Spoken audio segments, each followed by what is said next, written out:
Jai. Om Ajnanatimirandasya Gyananjana Shalakaya Chakshuranmritam Yena Tasmai Shri Gurave Namaha. Shri Chaitanya Manobishtam Shtapitam Yena Bhutale Swayam Rupa Kadamaya Dadati Swapadantikam. Nama Om Vishnu Padaya Krishna Prishtaya Bhutale Shrimate Bhakti Vedanta Swaminiti Namine. Namaste Saraswati Deve Gauravani Pracharine Nirvishesha Shunyavadi Paschatya Deshatarine Jaya Shri Krishna Chaitanya Prabhu Nityananda Shri Advaita Gadadhara Shivasati Gaura Bhakta Vrinda Hare Krishna Krishna Krishna Hare Hare Hare Rama Rama Rama Hare Hare Vanchakalpatarubhyascha Kripa Sindhubhya eva cha Patitanam Pavanebhyo Vaishnavebhyo Namo Namaha. Srimad Bhagavatam, Canto 1, Chapter 9, Text 40. Lalita Gati Vilasa Valguhasa Pranaya Nirikshana Kalpito Rumana Kritam Anukritavatya Unmadhanda Prakritim Agan Kilayasya Gopavadvaha. Translation. Let my mind be fixed upon Lord Shri Krishna, whose motions and smiles of love attracted the damsels of Brajadham, the gopis. The damsels imitated the characteristic movements of the Lord after his disappearance from the Rasa dance. Report by His Divine Grace Srila Prabhupada Ki Jai. By intense ecstasy and loving service, the damsels of Brajbhumi attained qualitative oneness with the Lord by dancing with him on an equal level, embracing him in nuptial love, smiling at him in joke, and looking at him with a loving attitude. The relation of the Lord with Arjuna is undoubtedly praiseworthy for devotees like Bhishmadev, but the relation of the gopis with the Lord is still more praiseworthy because of their still more purified loving service. By the grace of the Lord, Arjuna was fortunate enough to have the fraternal service of the Lord as a chariot driver, but the Lord did not award Arjuna with equal strength. The gopis, however, practically became one with the Lord by attainment of equal footing with the Lord. Bhishma's aspiration to remember the gopis is a prayer to have their mercy also at the last stage of his life. The Lord is satisfied more when his pure devotees are glorified, and therefore Bhishmadev has not only glorified the acts of Arjuna, his immediate object of attraction, but has also remembered the gopis, who were endowed with unrivaled opportunities for rendering loving service to the Lord. The gopis' equality with the Lord should never be misunderstood to be like the Sayujya liberation of the impersonalist. The equality is one of perfect ecstasy, where the differential conception is completely eradicated, where the interests of the lover and the beloved become identical. Once again, this beautiful translation. Let my mind be fixed upon Lord Shri Krishna, whose motions and smiles of love attracted the damsels of Brajadam, the gopis. The damsels imitated the characteristic movements of the Lord after his disappearance from the Rasa dance. So this wonderful and beautiful verse comes within the first canto of Srimad Bhagavatam. And it gives us a really beautiful idea of how community can work. Gives us an idea of what we are striving for when we look for spiritual companions. It also gives us an idea of the inner battlefield, of an external battlefield. Bhishma was on an external battlefield. But we also have an internal battlefield, right? Which, of course, is the mind, which Sri Krishna himself says can be our best friend or worst enemy, sometimes both at the same time. But this wonderful verse is a part of one of my favorite chapters in Srimad Bhagavatam. It's a chapter that winds up being read often because whenever I have a resolution in my life, or as we come upon this month of Bhadra and you think Bhadra Purnima is coming, right? This wonderful Purnima to honor Srimad Bhagavatam, and you have this resolution, I want to do something really nice with my life and with my spiritual life. And then you think, okay, I'll start reading Srimad Bhagavatam. So this first canto, and these first few chapters, I feel like they get read a lot. And then no matter where you leave off, once the resolution comes, or New Year's comes, or Gaur Purnima, or Bhadra Purnima, you think, okay, I'm going to do it again. So then we start again with the first canto. So I feel like this is a chapter that gets read quite often. Not only then, but also thinking about during Kartik. Right, we have the Bhishma Panchak, those last few days of Kartik, where we're meditating on the life of Bhishma. Why? Why? For all intents and purposes, right? Like for looking at this as a whole, Bhishma was on the wrong side. Shouldn't it be like it's black and white, cut and dry? Bhishma was on the opposite side. But this is our Krishna. This is our Krishna ready to cheat, break promises, make the impossible very, very possible for people who were on the wrong side. Which could be all of us. All of us are seemingly on the wrong side of this cosmic life. We decided that there was too much fun that Krishna was having. We looked and we said, you know, this whole worship and adoration thing looks really amazing. Let's try it. Just a little. And so we find ourselves on the wrong side of devotion, on the wrong side of bhakti. Now yearning to give our love and adoration somewhere, but it's not as good when we give all that love and adoration to ourselves. Modern psychology, modern studies of the mind and of ourselves tell us that, you know what, you should be perfectly satisfied and happy giving all that love that you give out to everybody else to yourself. And one of the biggest struggles that we see is that people have a hard time loving themselves. People have a hard time giving all that love back to themselves. So, like, why? Even if we look at Krishna Lila, even if we look at this beautiful verse that Bhishmadev is now meditating on, the whole purpose of the advent of Sri Chaitanya Mahaprabhu, one of the whole purposes. The wonderful thing about Krishna is you can have several whole purposes, and somehow it's never completely the whole purpose. So one of the whole purposes of the advent of Sri Chaitanya Mahaprabhu is because Krishna looks and he says, these gopis, Srimati Radharani, they're giving all of their love, all of it, to me. And I don't get it. Radharani fondly often looks at Krishna and says, of course you don't get it. You are the object of all of our affection.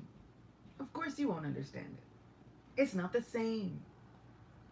It's not the same when you're giving all of that love to yourself. You don't quite understand it. But when there's somebody else who loves you unconditionally for no reason, that starts to make a difference. And ultimately, it's what we keep looking for. And ultimately, it's what all of these therapists and psychologists and all of these people are telling us. Okay, wait. Ultimately, the key to your issue is that you keep looking for this unconditional love outside. You keep looking for somebody to love you unconditionally. But the key is to look inward. Part of that key is, of course, to realize that, okay, I've been giving all of this attention outward to all of the wrong people, things, all of the wrong subjects, objects. But what am I really looking for?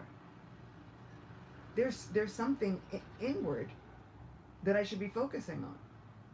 But is it just me? And if it's me, what's the big deal? Because we're with ourselves all the time. Some people have to take classes and classes and classes, and they have to take loads of therapeutic sessions just to be able to accept the wonderful things about themselves. But what is it? There's something deeper. Because I can say, I love my hair this way, I love the way my nose is shaped, but tomorrow that can all be subject to change, and then what do we have? So there's something else. And if it's just the soul, then yeah, but what makes that soul so amazing? It's our connection. There's got to be a connection to something so much greater, so much more amazing. There's an entire section of Bhagavad Gita where Sri Krishna expounds upon the amazing qualities of the soul. But why? Why is this soul so amazing? Because we're connected to Krishna. Part and parcel of Krishna. Which means that Krishna has now wonderfully given all of the qualities that we think are so incredible in minute form. Little tiny concentrations. Bite-sized pieces. But that's what makes it so amazing. All of those things that we've been looking for. Someone who is strong, handsome, or beautiful, opulent, knowledgeable, full of auspiciousness. Right? All 6 opulences. They now find in some variation and minute quantity. They find themselves within the characteristics of our souls. But we still have a problem. Giving all that love doesn't quite feel the same when you give it to yourself. Radharani tells Krishna himself, you won't understand it like I understand it. When you get to dive headfirst, completely, into giving every iota of that love to somebody else, then maybe. Krishna is so intensely intrigued by this prospect that he now has to go and try and figure it out himself. Fine, he says. I'm a thief. I'll do what thieves do best. I will plunder the contents of your heart, where all of that treasure that you say you have is stored. And I'll find out what makes loving this other person so amazing. I'll find out what this meditation on the Supreme Person, what's so amazing about it. And he does. In an unfathomable way. Sri Chaitanya Mahaprabhu does not half step. He does not go halfway. Right? Go big or go home. He goes completely headfirst into the loving aspects of the Supreme Personality of Godhead. Completely. Not only for himself, but he gives it to everybody else. Not only will I take all of the treasure present within the heart of the person who can love the Supreme the absolute most, but once I've got all the treasure, I'll make sure that everyone else has it also. And then Mahaprabhu goes completely almost mad in ecstasy, which we have in this verse. Right? If we look at the transliteration, we have Unmada Anda, gone mad in ecstasy. Like, this is the goal. To go completely dive headfirst into absolutely loving someone. And not the way we think of it now, with limited people, with limited characteristics, and then we do this thing where everybody now is toxic, or everybody has this, like, we give all of these diagnoses, we all become therapists and psychologists of our own lives, and then we put all of these titles and labels on things. But no, not now. Now when we go headfirst into loving the Supreme Personality of Godhead, what do we get? We get the most absolute, unconditional, unending, unlimited reciprocation, which I love. If we look at this entire chapter, this 9th chapter, this passing of Bhishmadev, the glories of Bhishmadev, this is a study of reciprocation. Bhishmadev, as we said, seemingly was on the wrong side. Why should Krishna be so involved with him? Because no matter what, there's a devotee in there. No matter what, Bhishma looks like he's on the wrong side, but this is not the beginning of Bhishma's story. Just verses before, he is glorified as, O best of the Vasus. He was a great sage. One of the greatest.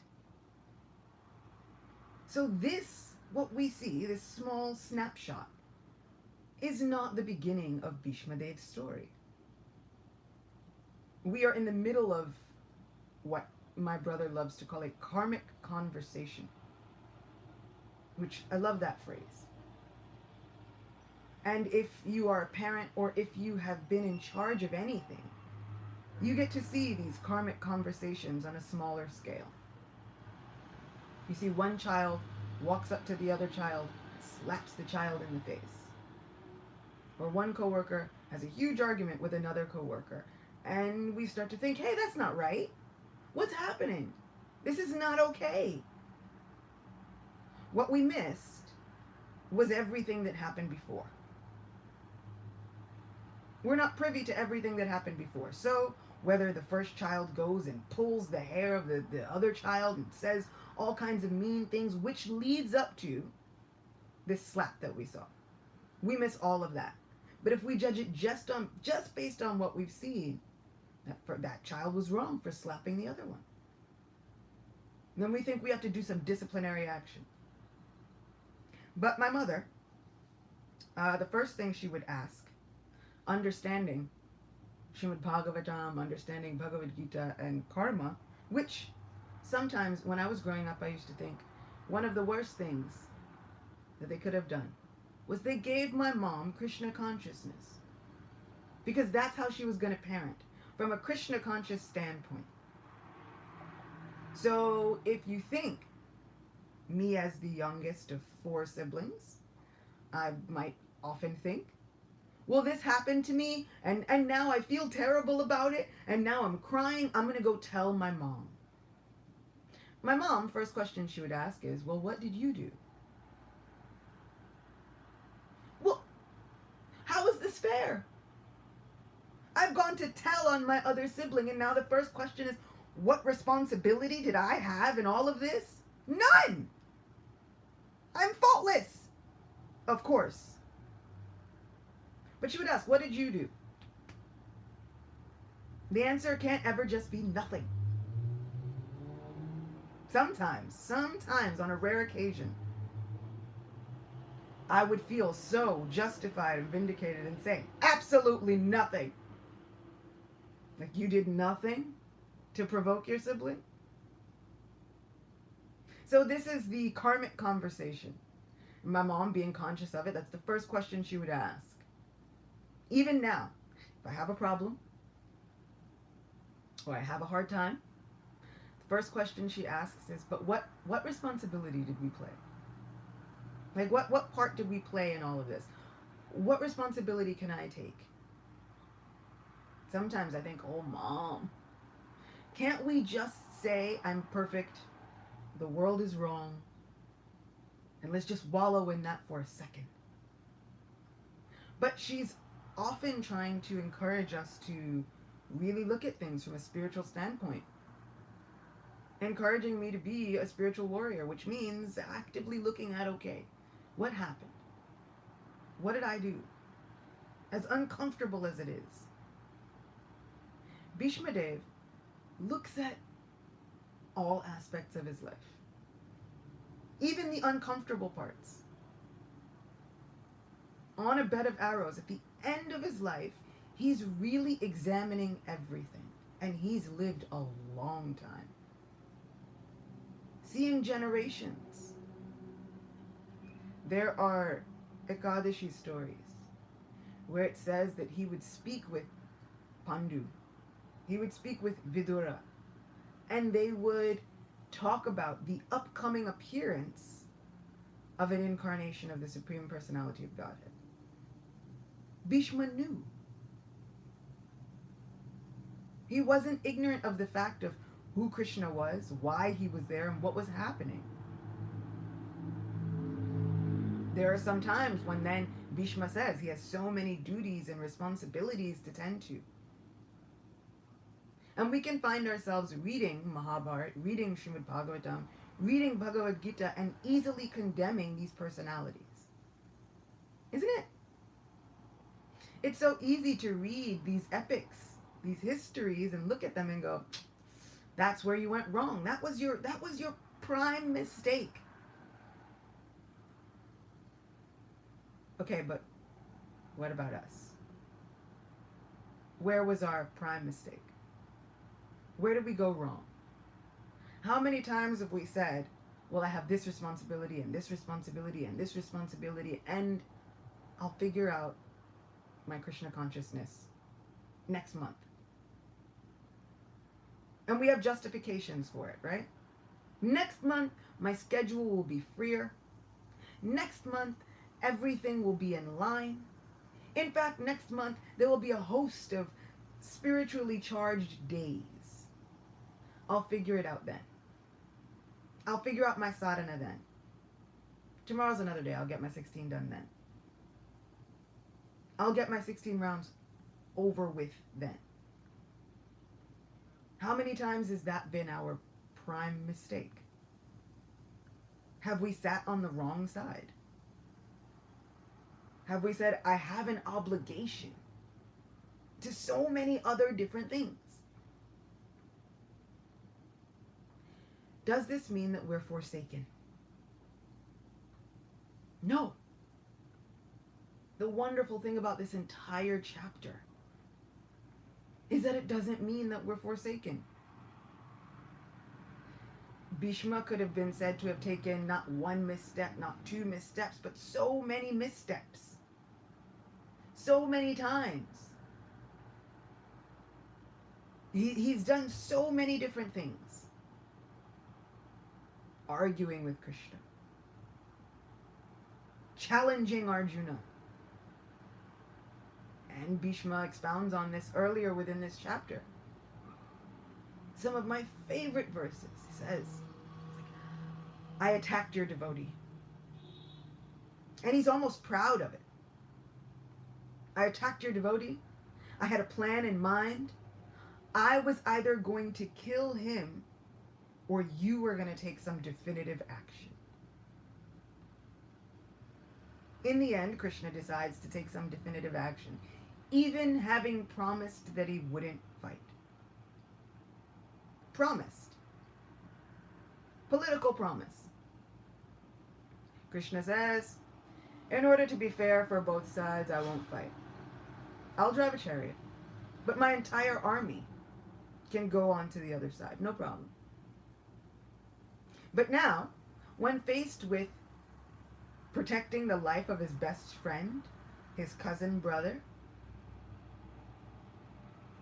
or keeping that political promise, Krishna's decision is made in a heartbeat. It's nothing for him. Jumps off the chariot. And in some versions of Mahabharat, it is said that this is not the first time he does this. Jumps off the chariot, yells at Arjuna, looks angrily towards Bhishma, and takes off. Strides across a battlefield, picks up a broken chariot wheel along the way, hurling it above his head, heroically might I add, ready to take action against Bhishma. And Bhishma is overjoyed. This is Bhishma. We could say, well, that was a misstep, don't you think? But no. Bhishma says, this is what I've been waiting for my entire life. This scene, seeing this wonderful form of Krishna in front of me on the battlefield, accepting my service. Bhishma has taken it as a service to fight with the Supreme Personality of Godhead.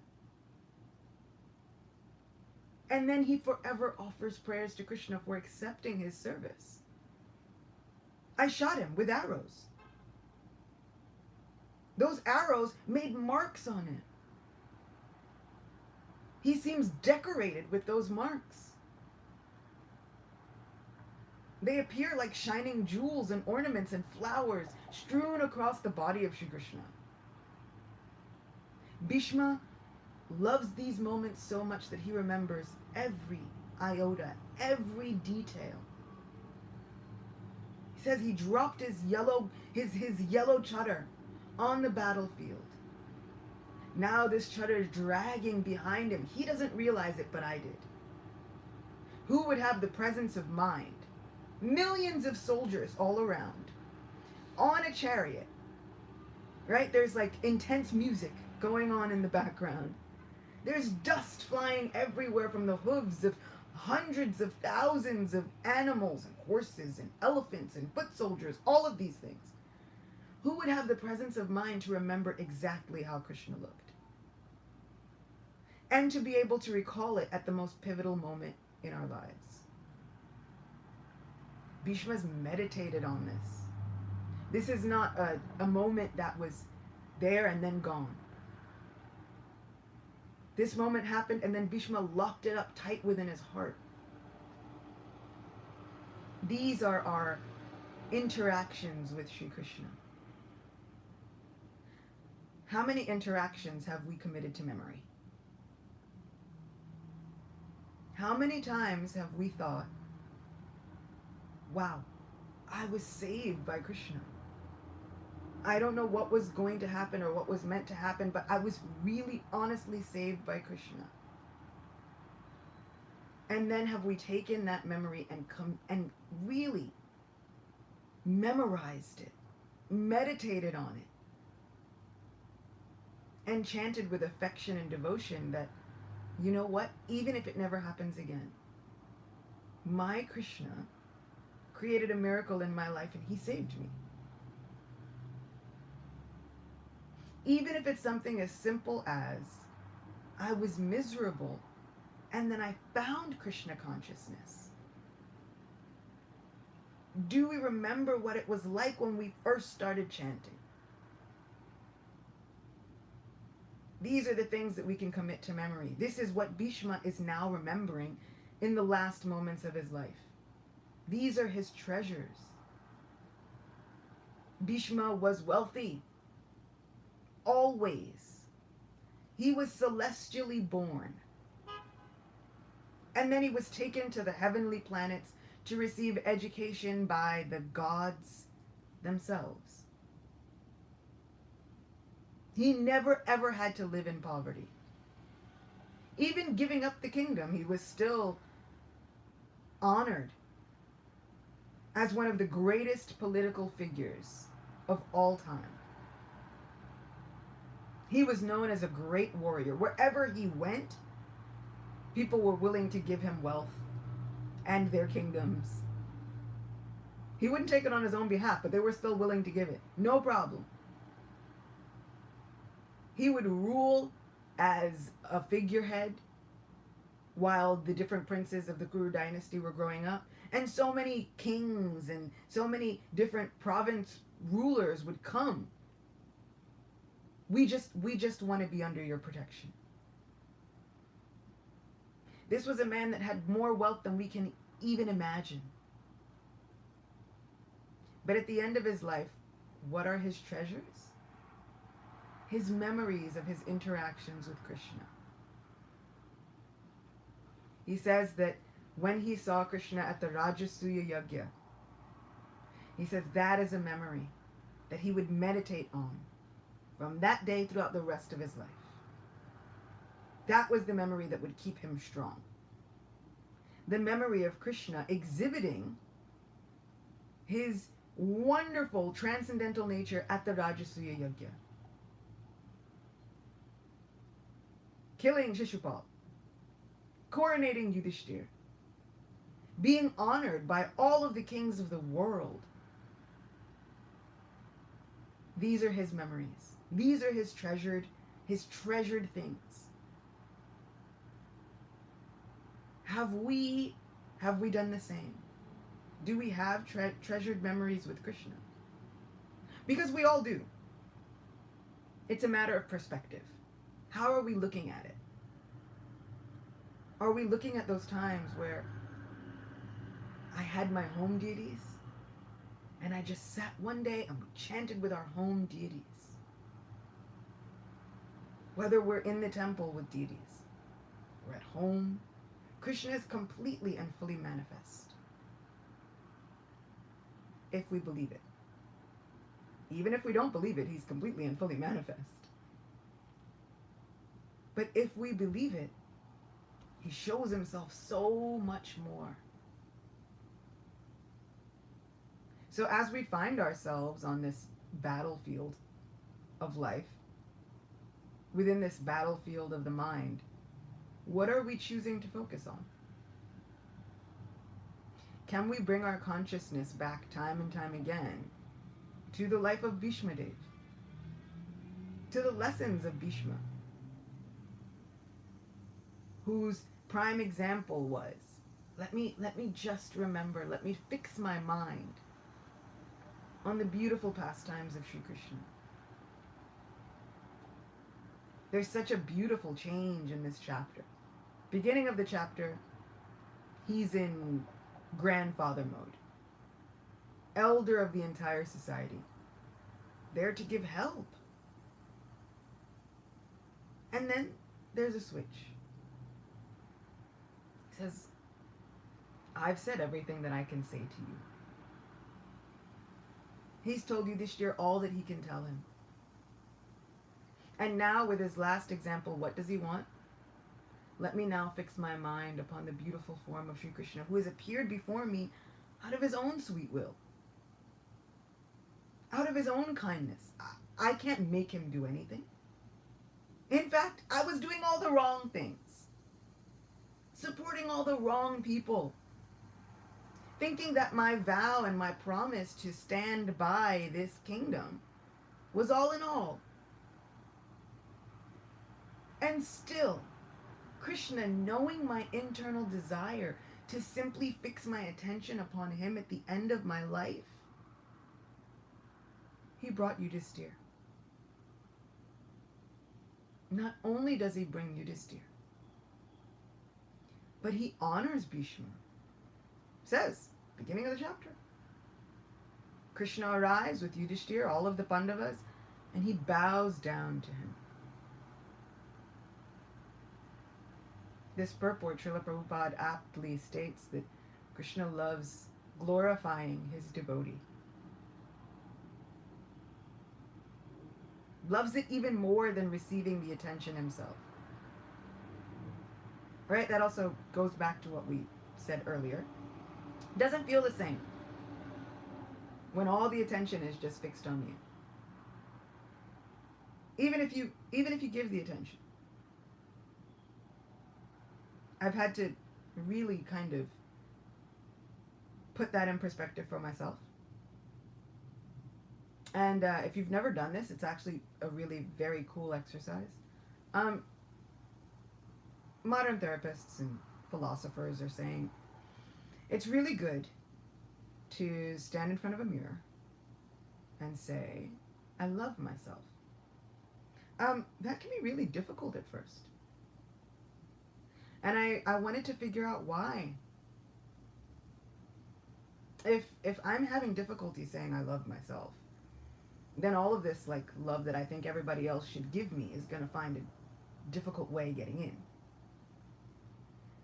But also I had to examine, okay, well, first, why is it difficult for me to say this? And then second, why am I sitting there in the mirror saying that I love myself? And that kind of gets tiring after a while. And I felt like I got bored within the first 2 minutes and 30 seconds. And then I had to figure out, like, okay, what's a good reason? You don't need a reason to love yourself. And I was like, well, but that's not good enough. I'm a person who asks why a lot, especially to myself. So I'm like, but that's not a good enough reason. Okay, why?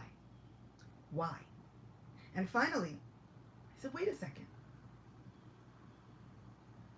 I love me because Krishna has never needed a reason to love me.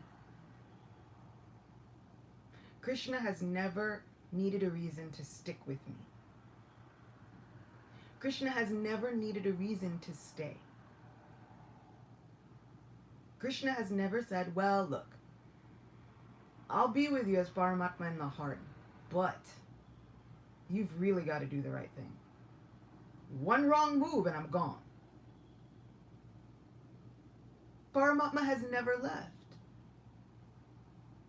So I had to really look at myself in the mirror and say, wait a second.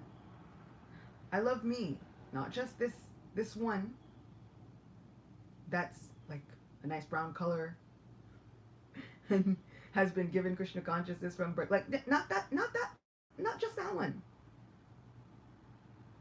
But there's a me that this Paramatma, this Krishna, has said, you know what? You and I, we are eternally like peanut butter and jelly. We are eternally a team. We go together eternally. Never, ever, ever will there be a time when I will abandon you. And I said, that I love. That's one amazing reason for me to love my soul and never, ever stop loving it, because Krishna decided that it was worthy of all of that attention and affection. And he decided it not only for me, but for everybody. Every living entity. Even the ones that we don't agree with this lifetime. Even the ones that we severely dislike this lifetime. There's a soul that Krishna said, everybody else might hate you, but I'll still be here. Even if you never speak to me. And there are some times when we decide we just never speak to Krishna. If anybody in any relationship, friend, family, any romantic relationship, if anyone treated me like that, I would not have the tolerance to just say, but I'm going to stay. Not only am I going to stay, but the minute you turn your attention toward me, the minute you call for me, I'll be there in a heartbeat. Giving you everything I've got and more. Assistance, love, affection, knowledge, guidance, anything you need, I'll be there.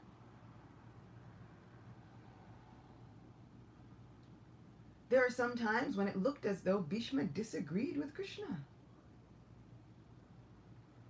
There were some times it looked like where Bhishma did nothing to help the Pandavas. These wonderful devotees. There have been so many actions where we think, I just cannot fathom what is going through the mind of this person. There are some times when we look from the outside and we absolutely know that person is wrong. And Krishna says, it's okay. I will honor that person. I've decided to honor and respect that person. That puts us in a quandary, doesn't it? Because then what do we do? What do we do when we look in all of the knowledge that we have and don't have? And we look and we say, oh, but that person's completely wrong, and now Krishna's decided to honor and love and to have affection for that person? Duryodhana, in honor of Balaram Jayanti, he did everything wrong. It was like his main goal in life, to do as many things wrong. He was often a good king. Very, very wealthy. Extremely powerful. But we can all agree he did some wrong things. And then, Lord Balaram, our Adi Guru, likes to honor and respect him. What is this? Why? It doesn't make any sense. Except for to understand that we are in the middle of a karmic conversation. This Duryodhana is an expansion of Kali. This same Duryodhana, who is an expansion of Kali, also has an eternal position in the service of Lord Anantadev. And when Anantashesh says, okay guys, I'm going. My Lord needs me. All of the associates of Anantashesh say in different forms, well, I want to go too. This Kali, who has a position there within the court of Anantashesh, looks and says, but I want to go. How can I live without you? Lord Anantashesh, merciful, unlimited, expansion of the Supreme Personality of Godhead, looks at this Kali and says, no problem. You come as Duryodhana, and I'll be your friend. This is the cosmic version of my mom's, okay, now what did you do? What happened before? What's the full story? So all of these wrong moves that we're looking, of course, we don't want to condone them because it created so many offenses to so many devotees. So we see that there are repercussions. There are reactions that come upon those that perform all of these horrible atrocities towards devotees. But at the same token, we have to look at it and understand Krishna's going to love this person. At the end of the day, Krishna's going to love this person. And who knows? Sri Balaram might decide that he wants to have the most compassion on this person. Right? We see this not only with Lord Balaram, but also with Sri Nityananda Prabhu. He might decide to have the most compassion on that most fallen person and then decide that he's going to love them.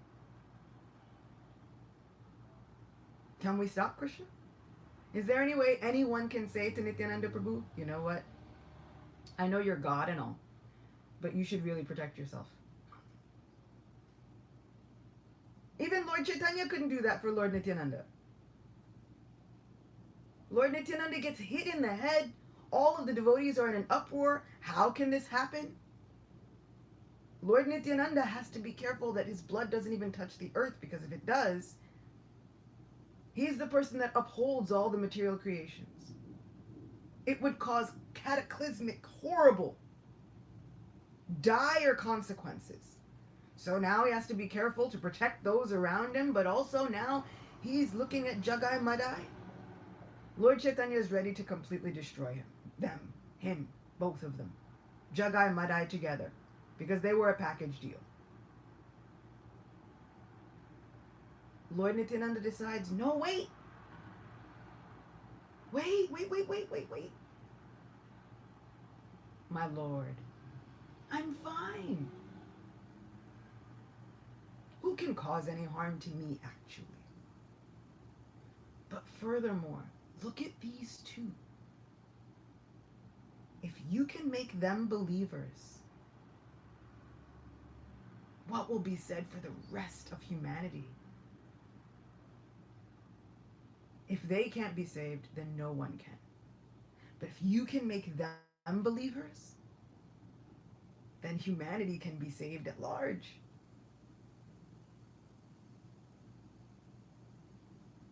All of these people that we look at and we think, there's no saving them. They shouldn't. They can't. That's when Lord Balaram and Lord Nityananda take it as a personal challenge. Here, hold my Varuni. I'll fix it. This is when the Lord decides to take personal action. Sometimes for the person involved, that personal action is quite uncomfortable. But the Lord doesn't forsake anybody. So whether we're looking at the world at large, or we're even looking in our community, and we see so many things happening and so many people that we know, or we think we know, right? We think we know. This is wrong. This is outrageous. They should, eradicate this whole thing.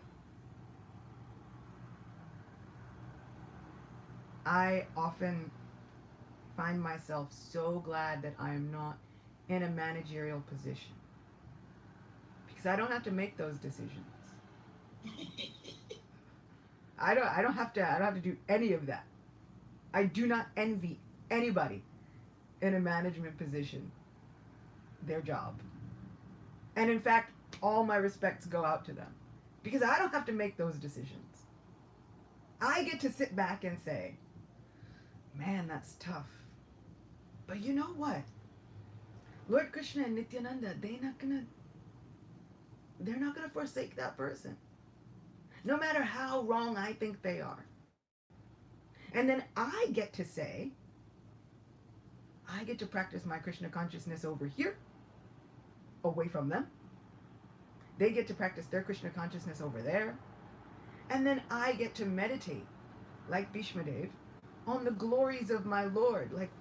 I wonder how Krishna is going to work that out. That's going to be real interesting for everybody involved. But I get to divorce myself from the situation. Those in management have to stick around and somehow be instruments in figuring it out. Right? This is what Yudhishthira had the problem with. At the beginning of this chapter and at the end of the last chapter, Yudhishthira, they say he is devastated. He's depressed. He's completely in a state of mind boggling, he cannot figure this out. He's looking around and saying, Srila Prabhupada often says 600 million. Sometimes I was listening to a lecture and he said 6 million. And he's talking about the death toll in Kurukshetra. And one devotee says, 600 million? You mean Srila Prabhupada? Srila Prabhupada said, huh? He says, you wrote in Bhagavad Gita and earlier in Srimad Bhagavatam, they said 600 million. Srila Prabhupada said, so it's a matter of a few zeros. And then Srila Prabhupada says, at any rate, so many people died. So whether it's 6 million, whether it's 640 million, right? And now we might be thinking, we're like, phew, but there's a huge difference between 6 million and 600 million. Can our brains really fathom that many people? Once we get up into millions of people, it's not fathomable to look at even. So all in all, a lot of people. So many people. More people than this pandemic. More people than so many of the wars that we've seen. He's looking and he's saying, I'm responsible for the deaths of millions of people. Some personally and directly, and some indirectly. Then they would say there were over 100,000 others still missing. This is the kingdom that he's now inherited. Go on, now rule. And now Yudhishthira is saying, as any person with a conscience, with a soul, how? How can I look at this death toll, at all of these widows, at all of these orphans, at these people, and they're now looking at me saying, okay, now what? Now what? How will you take responsibility for all of this? He says, I can't. He's devastated. Almost mad with grief, and understandably so. If any of us had been even responsible for, just say, we get responsible for the death of one person, 2, 3 people. Say within a hypothetical sense, you get this virus, Krishna forbid, and it doesn't affect you, but all the 5, 10 people around you are all gone. Imagine just living with the grief of that. One person. Living with the grief and the burden of all of that. Millions of people? How does one wrap their mind around it? And Krishna, Supreme Personality of Godhead, is right there. And Yudhishthira is asking him, what do I do? I can't do this. Better that I go to the forest, give up my life. I can't. And Krishna has given him such good advice. I can't, though. I still cannot wrap my mind around it. Fine. Krishna says, no problem. I know exactly where we can go. Let's talk to one of the greatest warriors and leaders of our time. The people that we might think, well, you were wrong, and you were wrong, and you were wrong, and you were wrong. Then Krishna says, and now I've decided, let's glorify them. Krishna's made this decision. It's really simple, really easy to look at personalities like Ravan. Say, well, they were bad. That's why they died. Duh. But then also, the minute we say, but Ravan was also a really good Brahmin. Really cool devotee of Lord Shiva. His Shiva Tandava Stotram is sung even today by devotees of Lord Shiva. Composed by a demon. What do we do with that?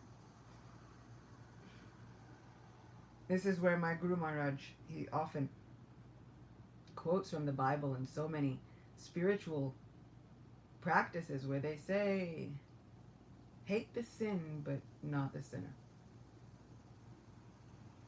And, when we think about that, and Bhakti Chitta Maharaj has also said this, but when we think about it, theoretically, oh yeah, no problem, sure, fine.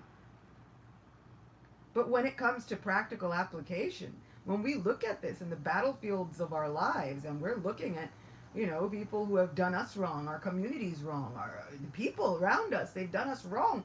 How do we sit there and we say, okay, no problem. Hate the sin, but not the sinner. What does that mean? We have to somehow fix our minds on Krishna. Like Bhishma,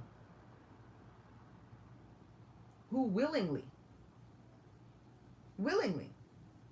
because for great souls, when they make their appearance, even it's been said by metaphysical philosophers, that every single soul makes an agreement when they take a body.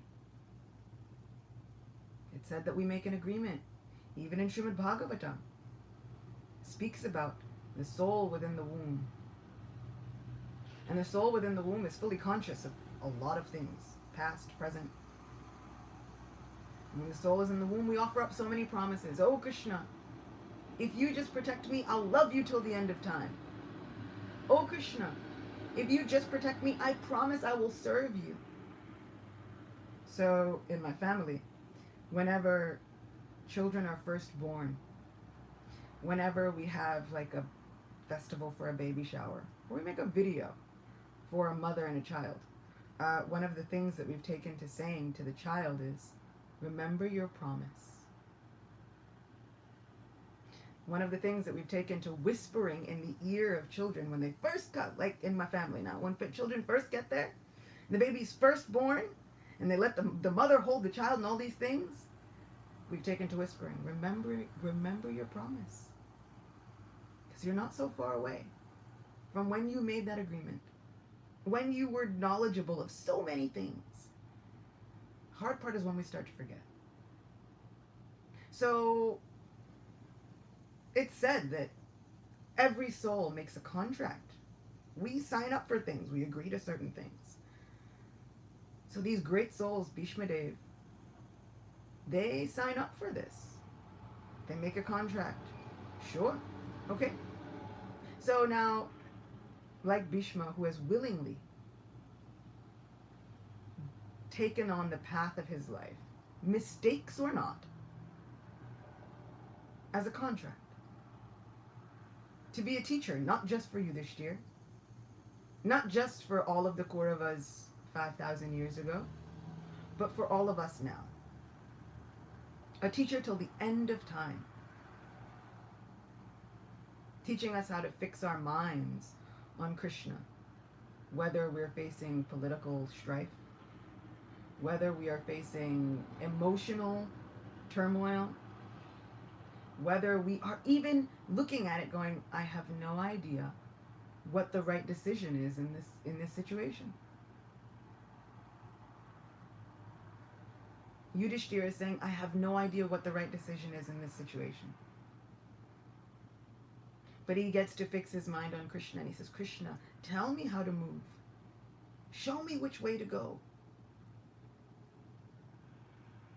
I feel like this is the lesson of Bhishmadev. No matter what, even sometimes when it looks like everyone is against us, and we are on the wrong side of things and thinking, how in the world did I get here? Linked up to this, like, how did I hitch my horse to this cart? What is happening? We can always fix our minds on Shri Krishna, who never leaves us. Shri Krishna, who is having miraculous interactions with us. Interactions that we can remember.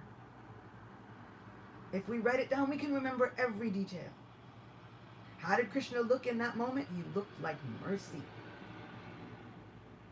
What did Krishna look like in that moment? He looked like grace. So we can remember how Krishna looked, just like Bhishma. And we can ask for guidance. And Krishna will show us the way. He'll show us our community. He'll show us our spiritual companions. And he will never, ever, ever forsake us. Even if we're wrong. And we will be. At some point. Prahlad Maharaj says we're prone to all of those defects. We are prone to making mistakes. It's a characteristic of an embodied soul. If we're a soul in a body, no matter how we are identifying with this body, we're going to make a mistake. We're going to lie at some point. Despite some of our best intentions, these things happen. But what I love is that Krishna never leaves us. He never says, you're too far gone. That's it, I can't. If you'd have worshipped me 5 minutes ago, it would have been great. But now, no deal. Instead, Krishna says, just whatever little bit you give me, no problem. Whatever you do, whatever you eat, whatever you offer or give away, whatever austerities you perform, whatever you give in charity, whatever you think, do that as an offering unto me. I'll take care of the rest. I promise. Srila Prabhupada says, even if a drunkard, right, somebody addicted to alcohol, begins thinking, but Krishna has given the intoxicating taste to this liquor. He says, slowly but surely, that person will find themselves delivered. So we have promises not only from Sri Krishna, but from Srila Prabhupada, our grandfather. These are the promises of our ancestors. We should put our faith and our devotion in those promises 100%.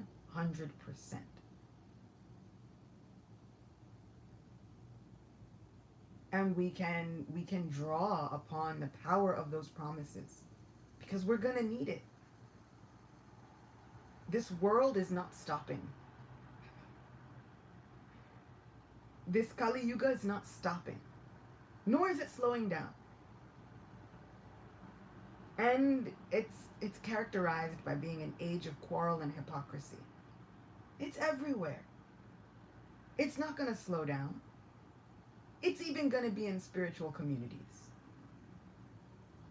It's not that we think, oh, just because I'm in a spiritual community and I know about Krishna and that person knows about Krishna, that everything's going to be smooth sailing. This world is characterized by quarrel and hypocrisy and lying and cheating and stealing. So we'd be foolish to think it's not going to happen here.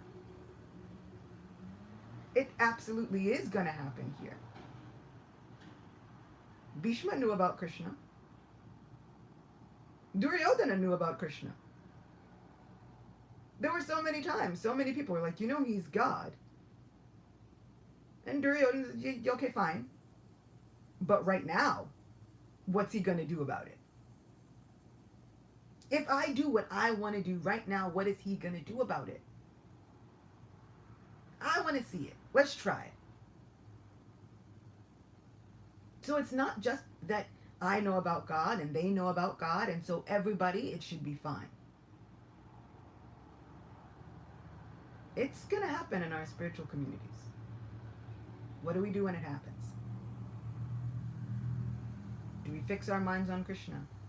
Do we draw on the power and the promises and the guidance of our spiritual ancestors?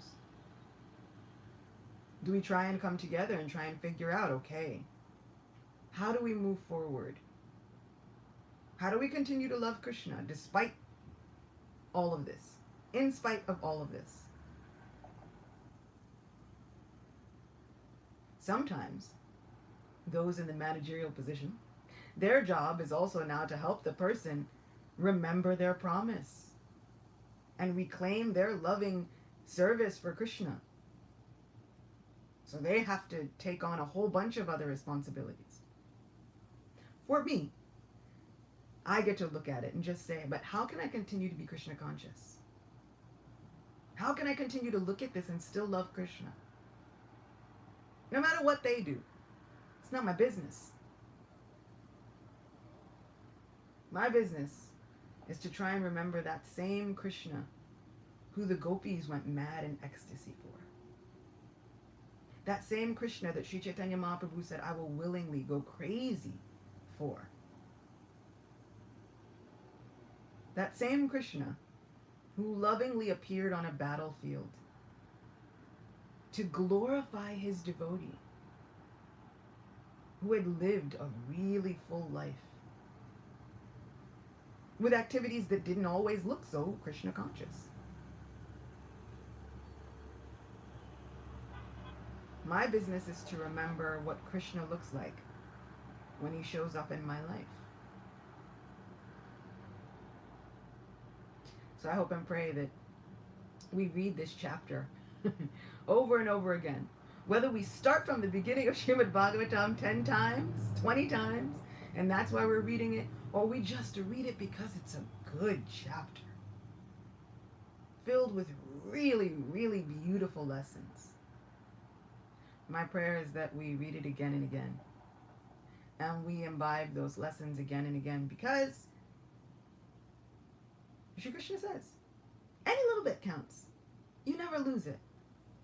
So whether you finish Srimad Bhagavatam or you just memorize this chapter, Krishna says, Srila Prabhupada promises, you memorize one verse, one verse, one line, one sentence, one word. You memorize it, I'll deliver you. This is the glory of our Krishna, the glory of our spiritual ancestors. This is the glory of our heritage. Thank you so much for being with me and allowing me to tell stories and connect with all of you from all over the world. Literally, thank you. It's the first time I'm meeting some of you. Thank you, Hare Krishna. So much, so nice to see you and listen to your wonderful class and narrations. Nice to see you. We hope to see you again. We have some questions. Yes, please. Coming in. So my first question personally is Bhishmadev in the deathbed is meditating on the gopis. Yeah. So I want to refer you to our philosophy that speak about we shouldn't meditate on the female form. So he's leaving the body. Instead of meditating on Krishna or sadhus or sages, he's meditating on women. Of course, they're pure devotees, of course. But I want to bring it down to our level of some preachers who feel that brahmachari or devotee shouldn't look at a woman's face or whatever they do. But this is a Mahajan. What example is he giving us? Because a neophyte devotee can say, oh, I'm looking at beautiful girls because they are devotees. Bhishma did it. So I don't understand the relationship. Yeah. That's such a good question. And in speaking about the life of Bhishma, I've often gotten the comment from brahmacharis who are really proud of their brahmacharya. They're like, yes, talking about Bhishma, lifelong brahmachari, and they've kind of taken on this idea that, but that's the way to go, and that's the only way to go. But like you said, at the end of his life, what does he meditate on? These most simplistic. They weren't PhDs. They were not rocket scientists. They were cowherd women. Gopis. And they did not build elaborate kingdoms in their lives. They stayed in their villages. They churned butter. They went about their work every day. And their biggest and the most glorified achievement is they surrounded their lives with loving Krishna. So, we can think, but when we bring it down to our level, which I really do love, like, what if we take all of this out of the elevated language and we bring it down? This is a man who has sworn his life to a kingdom, no wife, no family, no children, no nothing. And at the end of his life, he's thinking about girls. What do we do with that? It doesn't make any sense from a materialistic standpoint.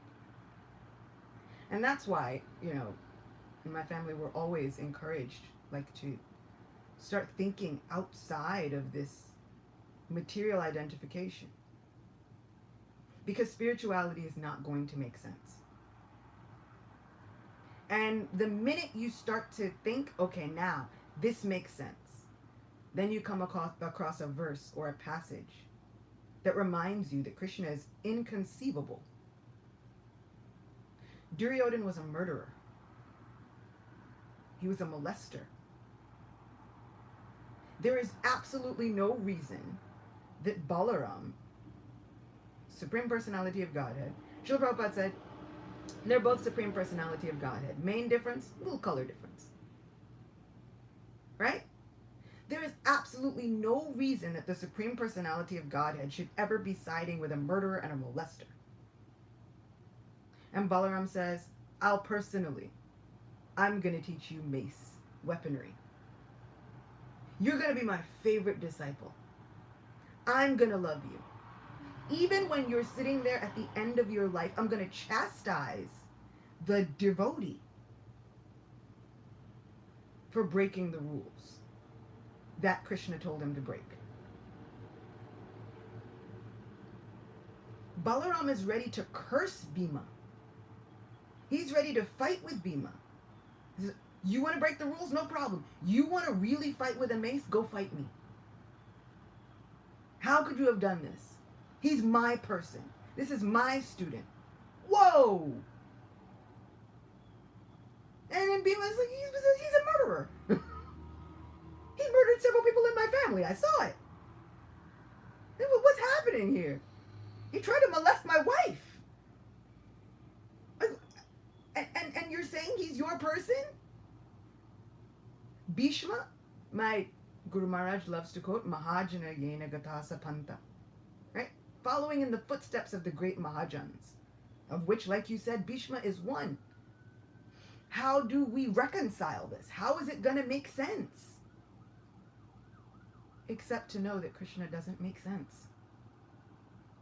And just when you think Krishna is going to make sense, he does something else inconceivable. My Guru Maharaj often points out, he says, he gets the question asked a lot. Can God create a mountain that he cannot lift? My Guru Maharaj likes to say yes, and then he'll lift it. Because that's Krishna.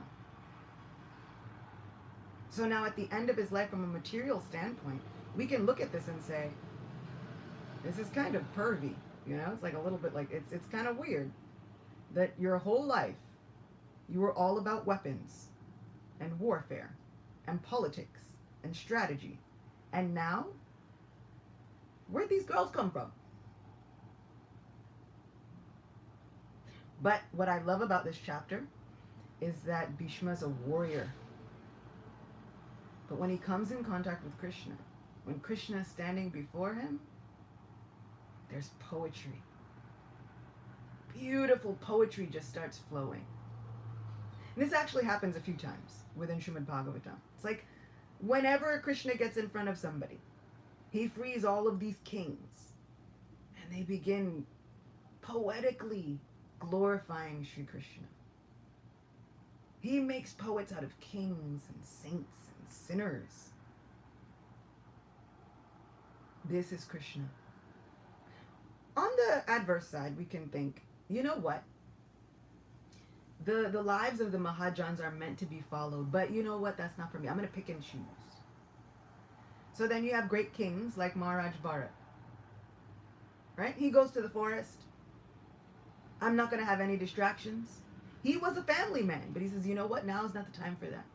I'm going to give it all up, meditate on the supreme form and the Lord alone. And then in comes a deer.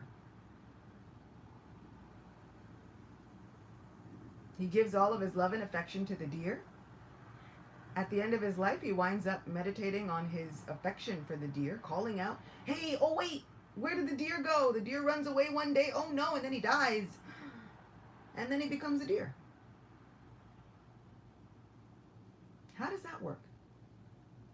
This has sometimes within our spiritual community now taken the form of no one should love any animals ever, except maybe a cow, because Krishna loved those, so that's okay. 2 points. One, did we know Krishna had loads of pets, which included 2 dogs, like a swan, several parrots, a deer. So if we want to talk about the animals that Krishna loved, he loved them all. He had loads of pets, goats, all kinds of things in Vrindavan. The second thing is, my Guru Maharaj likes to point out that Maharaj Bharat's problem was not his association with the deer. It was that he lacked a spiritual community to keep him on the path. And that spiritual community would have said, wait, Bharat, like, it's fine if you have the deer, but don't get too sidetracked. Wait, what's happening? At the end of your life, remember your promise. We'll take care of the deer, don't worry. But you focus on what's necessary. You remember your promise. So if we somehow remember that these women were not just women, ice cream truck confirmation. These women were not just women, but they were also Mahajans, meant to be followed, who gave their entire existence to Krishna. Similarly, there's a story of the wives of the Brahmins in Vrindavan. So we say everything in Vrindavan works because everybody was working there just to make Krishna happy. There are Brahmins who are performing sacrifices. These sacrifices are meant for the satisfaction of the Supreme Personality of Godhead. Now the Supreme Personality of Godhead is tending cows, jumping through the forest happily. All of his friends are hungry. They say, oh, those Brahmins, they have loads of food. Krishna actually tells him, he says, don't go to them. If you do, though, don't mention my name. These Brahmins might think that I have no caste. Mention Balaram's name. Balaram comes from a very respectable family. These Brahmins might give in charity, but I don't think you should go to them. I don't think they're going to give you what you want. They go, they say, my friend Krishna is hungry, Krishna and Balaram. These Brahmins say, we're doing important jobs. Okay? We can't stop to worry about your little friend. Go on now, go play. I play football. Yeah, with your frivolous games. So they have to go back and they go to Krishna and now they're heartbroken. What do we do? Heartbroken and hungry, says I told you. Go to the wives of the Brahmins. They'll understand. The wives of the Brahmins even hear that they're coming for Krishna. And immediately they're going. The husbands say, hey, we've got important things. Don't you dare step out of this house. If you step out of this house, all ruination will come. And they're like, listen, if I don't give this food to Krishna, all ruination will come. I'm out of here. And so Srila Prabhupada says that sometimes within a woman's body, we've been granted this desire. It comes with sometimes an intrinsic nature to want to give our all, to really want to give everything we've got. That heart of surrender, wanting to do something for someone else. We give all of that to Krishna. So Srila Prabhupada will say sometimes you'll see at spiritual gatherings, the crowd is filled. It's like 2/3 women, and then there's 1/3 of the men. But now Bhishma is saying, he's like, but you know what? I want to fix my mind on those people who gave everything to my Supreme Person. And over and above all of these warriors, I can only think of one group of people who were willing to go to hell if it meant making Krishna happy, who were willing to give up their lives if it meant pleasing Krishna. Whatever Krishna asked, at any moment they were willing to give it. Those are the gopis. This is what we follow. At the end of my life, if I want to meditate on where I want to go, what do we want? We want those people who are willing to give anything for Krishna. Because Krishna will give anything for us. Thank you. Such a nice answer. Our next question is coming from Sadev Prabhu. Sadev, please unmute. Yeah. Hare Krishna, thank you so much, Mother Chitaka. Thank you. We hope to have your association from time to time. Okay. Thank you. Well, your class is so beautiful, and because it's so beautiful, it also generates lots of questions. And I have few questions for you, but I think I'll go for what I think it's probably the most complicated for me to understand. Mm. So it's one question, but it has like maybe 2 or 3 questions embedded in it. It's a question of ifs. So my question is, the previous verse, it was said that all the soldiers that died on the battlefield of Kurukshetra, they all attained their original Swarupa. Even those who did not recognize Krishna as the Supreme Personality of Godhead, as long as they died on the battlefield of Kurukshetra, seeing Krishna, they attained the original Swarupa form. Mm. And likening that to your narration about Duryodhana, seemingly an evil person, it's also an eternal associate of the Lord.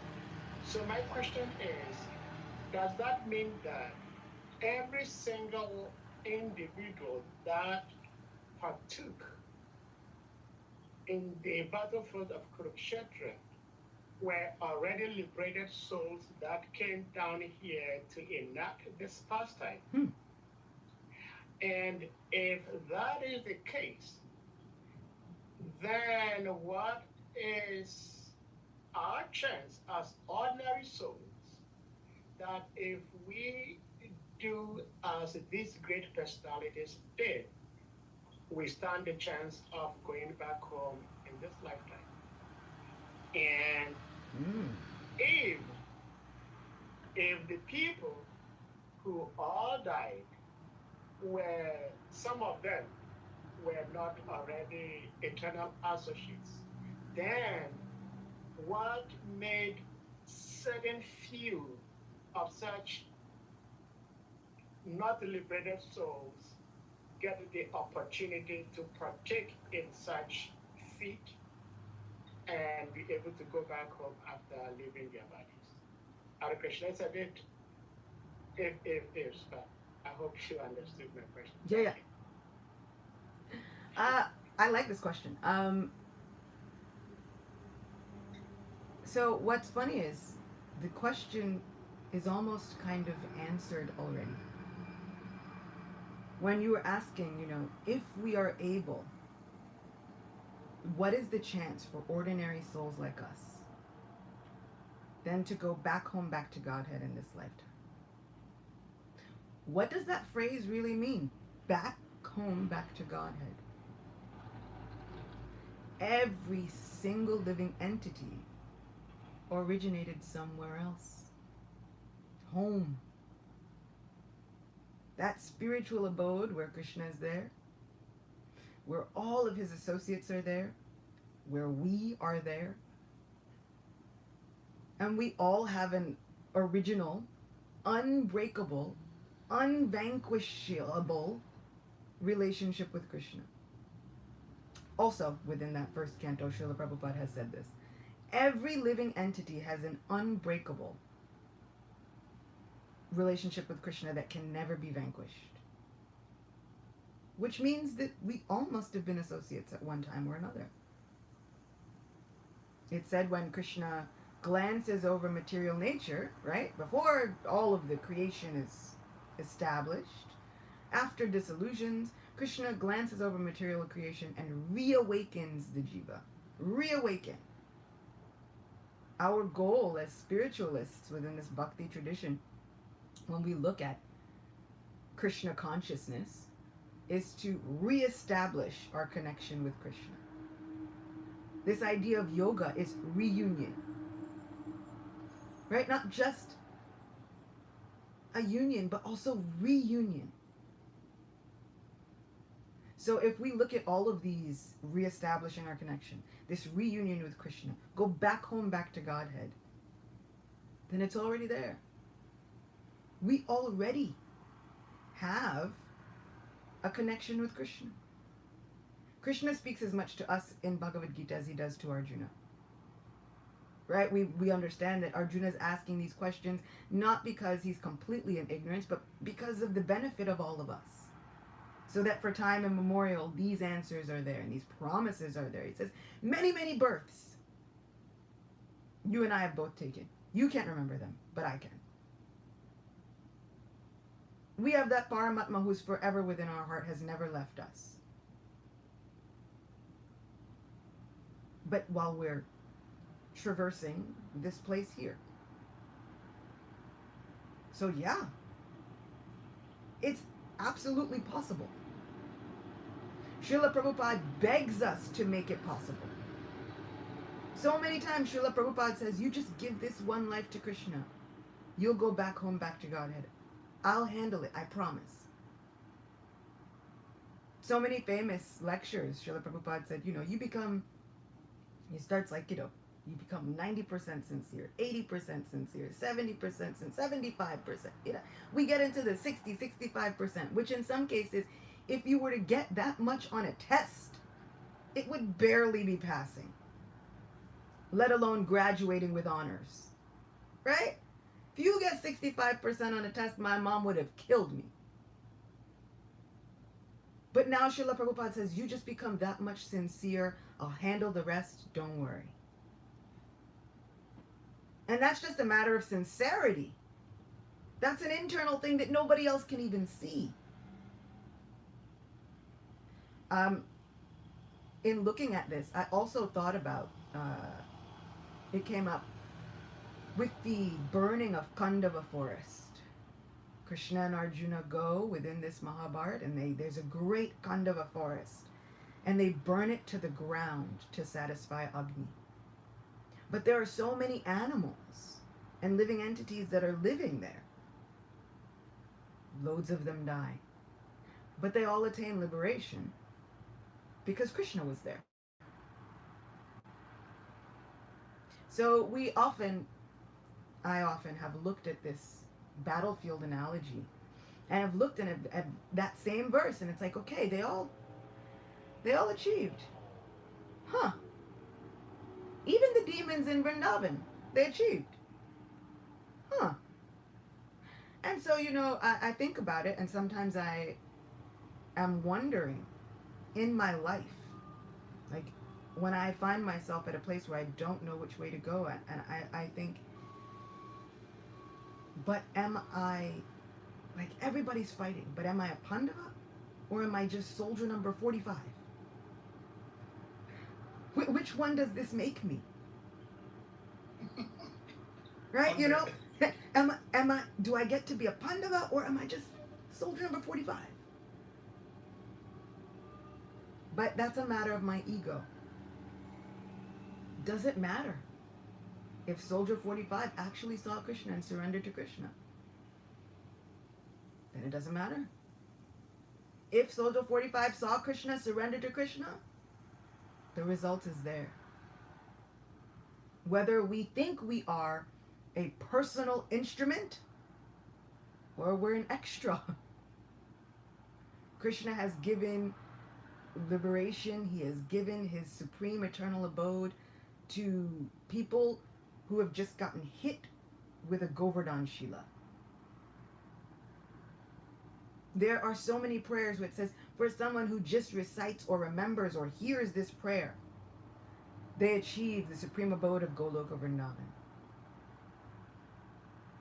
So, in our minds we can think, but is that really possible? Did it really happen like that? Are they all really eternal associates? Then we look at where we're putting our faith. Yes. Yes, it's possible. Yes, it happened like that. Yes, absolutely it can be that way. Yes to all of it. Which then, when I look at the news, there were days when I would look and I would say, very few people like Donald Trump. And yet and still there's a Paramatma in this man's heart. That man? You mean to tell me? I love the man. He's my best president. I'm a Republican. You mean to tell me, though, that there's a Paramatma in that man's heart? The answer is yes. Yes, there is. He might not be communicating with that Paramatma. He might not be realizing that that Paramatma is even there. But there's still one there. Hiranyakashipu was so upset after the death of his brother Hiranyaksha that he was deciding he was going to chase Varahadev all around material creation. Varahadev runs. Why does God run? Because God says, well, it's not time. So we've got to buy some time. So he runs all over material creation. Finally, Varaha says, well, I have to do something. This demon is too determined. I must take a hiding place. Varahadev says, I'll hide where he'll never think to look for me. And then it says that the Lord entered the demon's heart. And Hiranyakashipu never saw him. So there's a Krishna there. Whether we never acknowledge his presence or not, there's still a Krishna there, willing, waiting, ready to love that person. So yes, it's possible. It's even possible for these kinds of liberation and these kinds of amazing spiritual, metaphysical things and all of these opulences to happen even while we're in this body. It's said that when the gopis saw Uddhava, they understood that he had already attained Sarupya Mukti, having a form the same as the Lord, while he was already in that body. Uddhava looked exactly like Krishna. And so it was understood by them that he had already attained that specific liberation. And yet, and still, he was still doing things, still acting, still going through that life, because there was something more. There was something more than just that liberation. There was something more than just being free of the material pangs. Something more than just being free of the miseries. There was something more. There was love to be had and love to be experienced. And then greater and greater degrees of love. So yes, absolutely. Just seeing the Lord, yes, they attained it. Yes, we can attain it. But there's even more. It's like when you get at the end of a game show and they're like, but wait, there's more. You know, it's like for the low price of just a little bit of faith. Nityananda Prabhu says, just a little faith. I'll give you what all of the great teachers have sought after for millenniums. Not just the liberation. Not just the mystic perfections. Because you'll get that. No problem, it will come. But there's a love and an exchange of love that becomes deeper and deeper and greater the more that we start to think, wait a second, it's not just about me. It's about my relationship with this person, with this Krishna, who has been actively reciprocating with my relationship, even though I've forgotten him. Which is why, even if we look at Bhishmadev, he doesn't just stop there. There's a realization of liberation in the previous verse, but Bhishma doesn't stop there. His realization goes even deeper. Now let me meditate on the form that the gopis loved, because there was something there. There was some magic that happened there. I want to figure out that magic. I want to get that magic. So yes, it's all possible. And I pray that we make it a reality. Let's get out of here as quickly as possible. Let's reclaim our eternal positions. But there's always more. Let's figure out this mystery of loving Krishna as we get out. Thank you. Such a deep answer. I have another question for you. In the course of the lecture, you made mention about the COVID, the virus. That we can meditate, think about if one had the virus and 5 people passed on, the thought of that. So I was having some argument on Facebook with some devotees, where a senior devotee, particularly a sannyasi, either by joke or seriousness, said that Krishna has incarnated as the virus. Many devotees got offended because the virus was taking so many great devotees. So my question is, as you're living in the US, what is your take on the virus? Can you take the vaccine or can you not take the vaccine to save lives? There are so many unlimited paths. From giving lectures, which was a new thing. This was not much, at the beginning of last year, lecture, or 2020, the forgotten year, lectures was not my plan.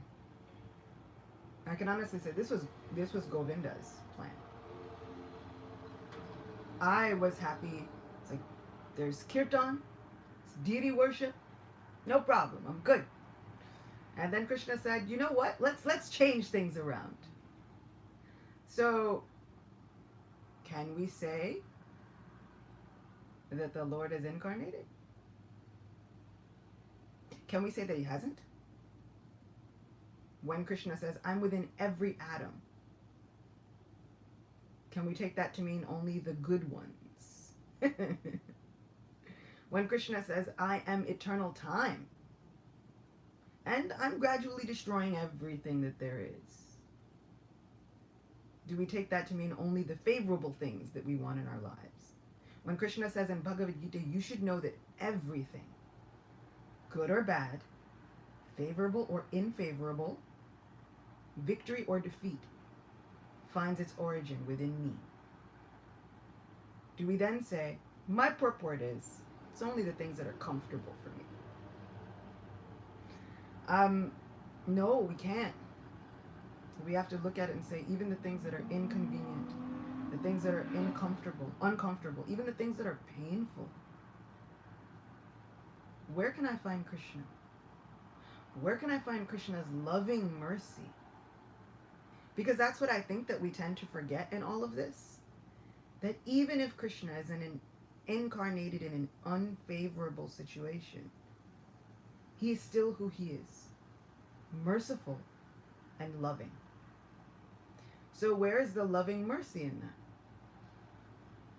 Do we follow Srila Prabhupada, who said, don't be foolish and put yourself in harm's way? Do we follow Srila Prabhupada, who also said, we give everything for Krishna?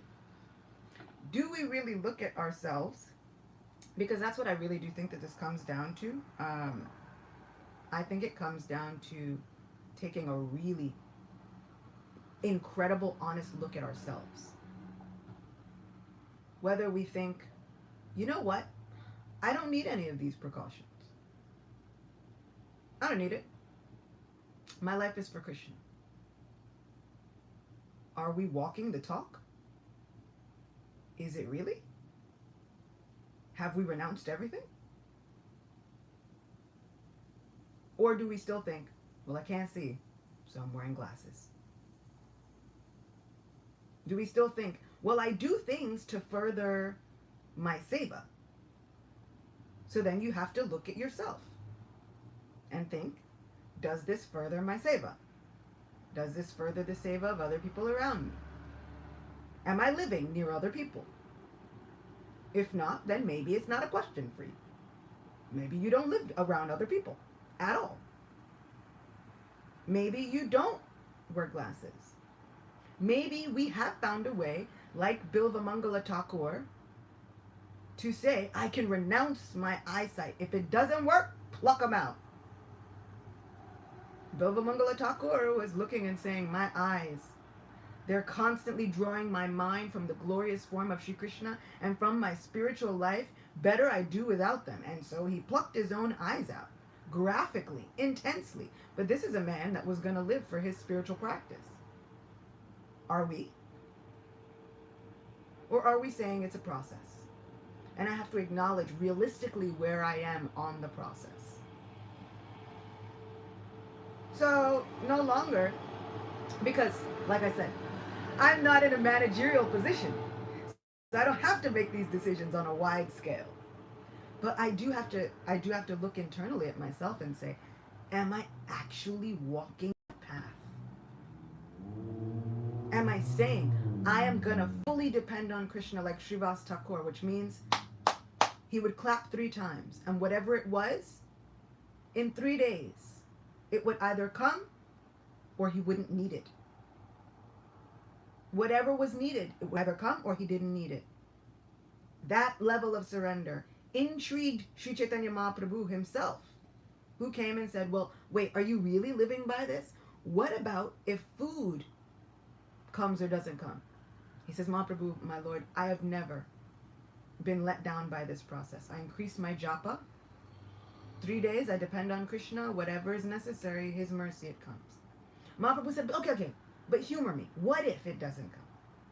Srivas said, I am willing to bet my life on this. If it doesn't work, 3 days, I'll drown myself in the Ganga. Sri Chaitanya Mahaprabhu said, no way. Okay, no problem. I give you the benediction that it will always work for you. You will never see a lack of abundance. And he didn't. Srivas was actually quite wealthy. He had a mansion, which his whole family lived in. So are we actually doing that? Are we thinking, fine, clap 3 times, whatever. In 3 days, if it comes, it comes. If it doesn't, I don't need it. And if I'm tested, I'm willing to throw myself off the Brooklyn Bridge, no problem. I know I'm not. I'm not that surrendered. And it's okay to be honest. And if I'm not that surrendered, then I have to look at what my position is, what my take is. And then I have to look at how can I find Krishna in this situation. So sometimes, for some people, they might be wondering, do I take this vaccine? Do I not take the vaccine? We started with this, that Krishna can guide all of the living entities. So, if we have a question, if we have a problem that requires a decision, have we invited Krishna in as our counselor and our advisor? Oh Govinda, I now invite you into my life. I can't take this decision on my own. It will affect not only me, but loads of people around me, right or wrong. So you come, you advise me. We make that prayer. We increase our japa, and then we listen out for Krishna. And then, if the opposition comes, when the opposition comes, because this is Kali Yuga, opposition will always come.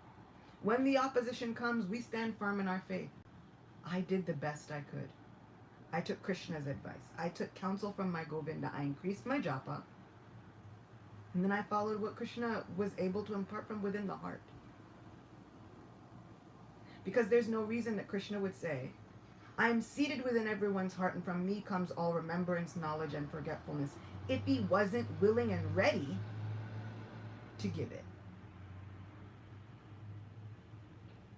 Srila Prabhupada says, now we make ourselves fit to speak with him.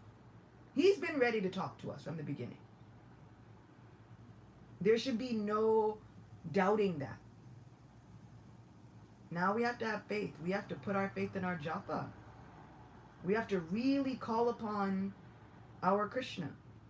We have to really call upon it. And I guarantee you, he will make his message really clear. For some people, it might be. He might give the message. Hold off for a second. For some people, he might give the message loud and clear. Your immune system is horrible. You should do all precautions. Take the precautions. But that's not for me to decide. I can't decide that, Prabhuji, your immune system requires this. I don't know your immune system.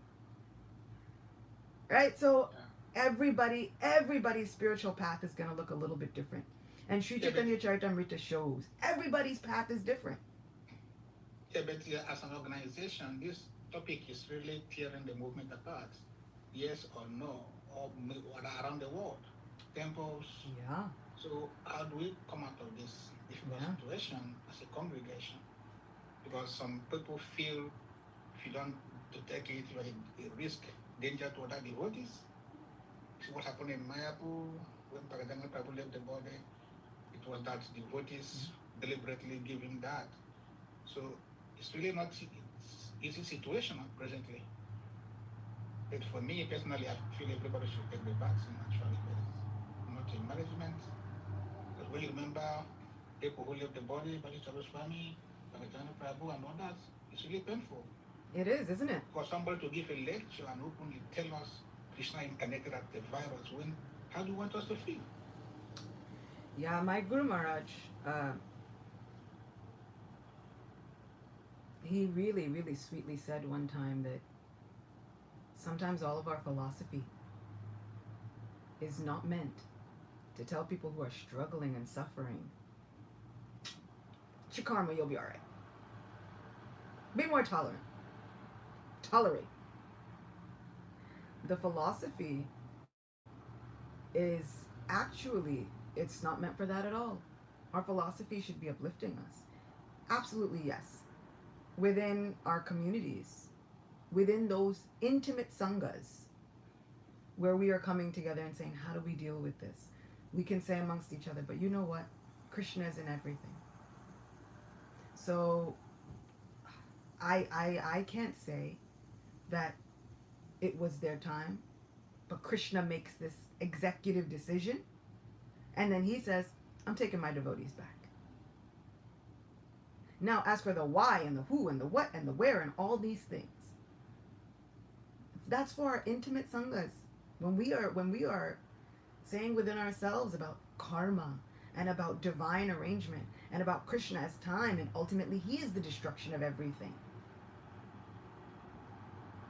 But when people are grieving, it is much more difficult. My Guru Maharaj is saying that this is not what our philosophy is for. It's for when people are grieving, to tell them to get over it. It's quite divisive. But the dice match was also pretty divisive. If we look at that dice match, there were people on so many different sides. Yudhishthira should have just shut up and sat down from the beginning. Yudhishthira should have done something different. Yudhishthira, why did you continue playing? Everybody was on different sides, isn't it? Even in that courtroom. Even in that assembly hall, so many people were on so many different sides.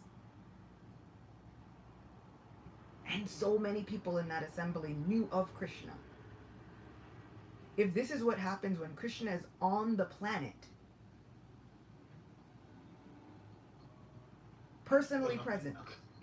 What's happening now? Yeah. How can we expect it's going to be better?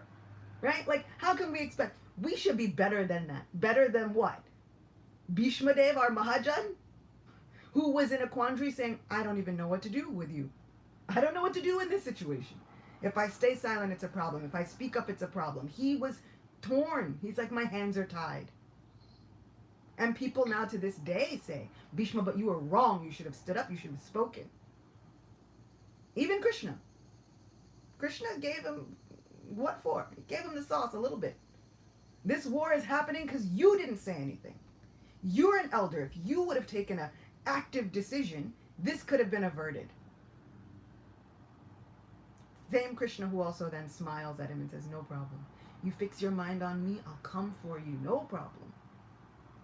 So yes, there are going to be divisions. There are going to be arguments. There are going to be polar opposite sides and people looking at things from totally different standpoints. And somehow they all know Krishna, even within our spiritual communities. So what do? We have to find those like-minded people. We have to try and let it not destroy our Krishna consciousness. We have to try and be able to remember that people are going to make their decisions. And those decisions are not always going to look great from the outside.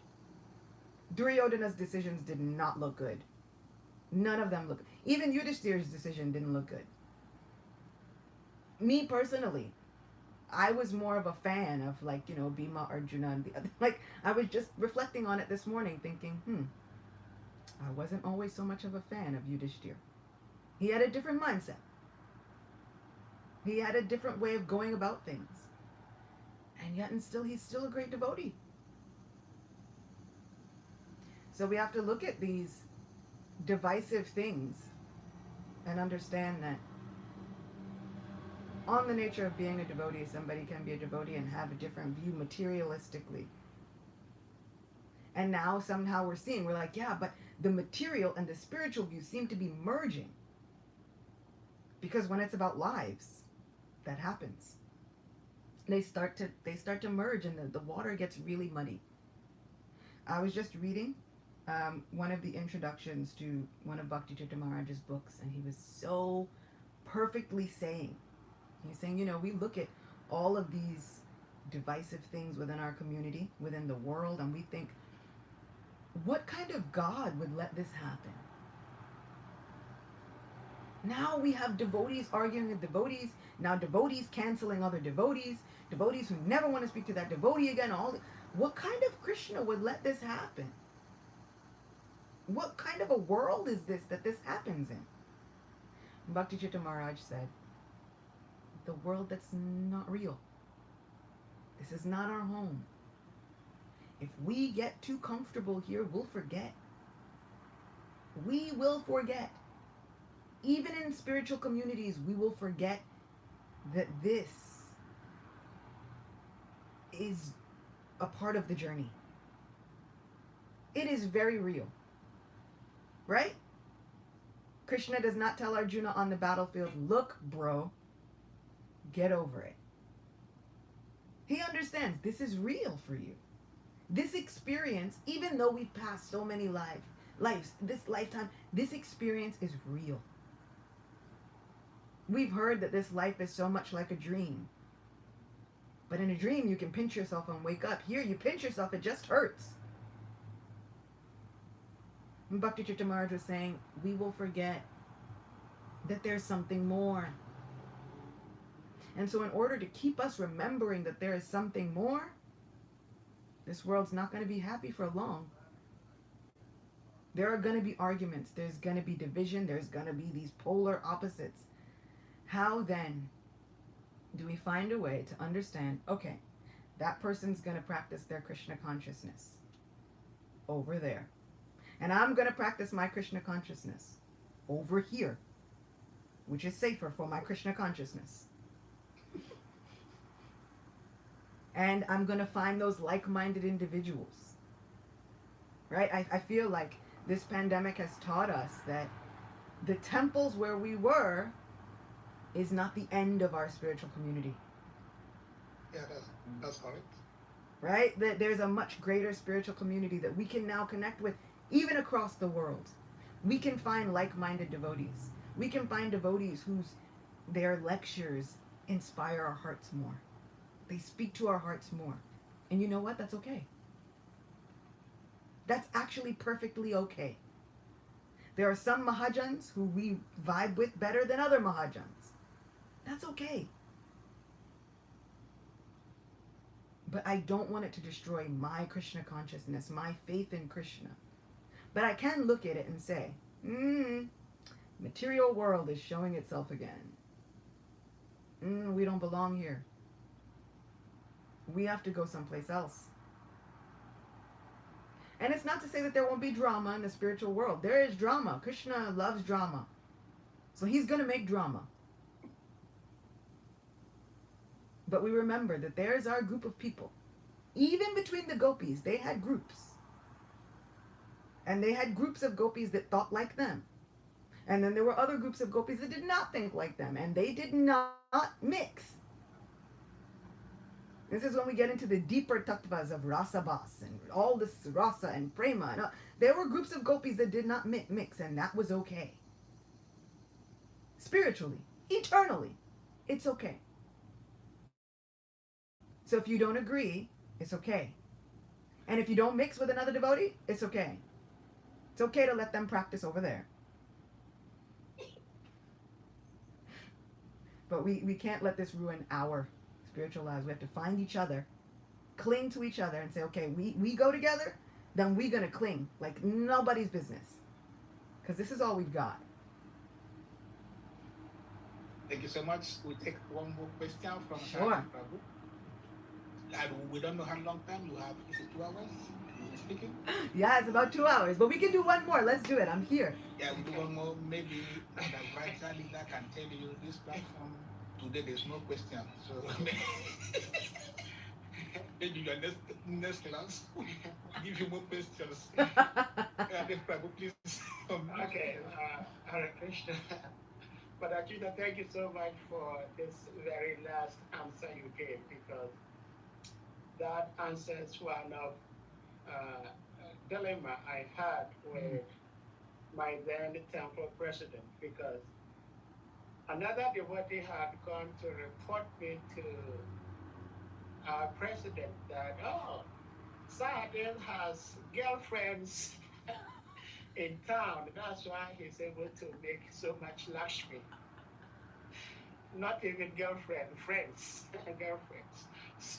So I stayed away from this devotee. You know, you were saying that there is this popular saying, hate sin but not the sinner. Mm.